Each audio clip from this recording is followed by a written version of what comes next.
Simplify 2/9 plus 3/5 divided by 5/9 plus 2/5.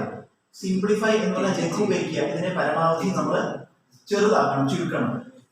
ഈ bracket ആദ്യം ചെയ്യാം. 2/9 plus 3/5. ഇത് കൂട്ടാൻ നമുക്ക് 2 കൊണ്ട് 5നെ ഗുണിക്കുക 10, ഇടത് ചിഹ്നം കൂട്ടണം. 9 കൊണ്ട് 3നെ ഗുണിക്കുക 27 ഛേദങ്ങൾ പരസ്പരം ഗുണിക്കുക. 9 × 5 45 ഹരിക്കണം. ഇവിടെ ചെയ്ത പോലെ ഇവിടെ ചെയ്യുക. 5 × 5 25 ഇടത് ചിഹ്നം ഇടുക, കൂട്ടണം. 9 × 2 18 ഛേദങ്ങൾ പരസ്പരം ഗുണിക്കുക.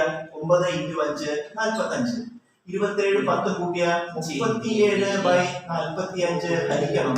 25 8 33 10 43/45 ഹരിക്കുക എന്ന് പറഞ്ഞാൽ ഹരണ ചിഹ്നത്തിന് ശേഷമുള്ള അതിന്റെ റെസിപ്രോക്കൽ കൊണ്ട് ഗുണിച്ചാൽ മതി. അപ്പൊ ഇത് അതുപോലെ ഇടുക. 37/45 ഇൻറ്റു ഇതിനെ തിരിച്ചിടുക. റെസിപ്രോക്കൽ എന്ന് പറഞ്ഞാൽ തിരിച്ചിടുക. 45/43. അപ്പൊ ഹരണ ചിഹ്നത്തിന് പകരം ഗുണന ചിഹ്നം ഇട്ടു. ഇതിന്റെ റെസിപ്രോക്കൽ ഇട്ടു. ഇവിടെ നമുക്ക് 45 വെട്ടി കളഞ്ഞാൽ ബാക്കി ഉത്തരം 37/43.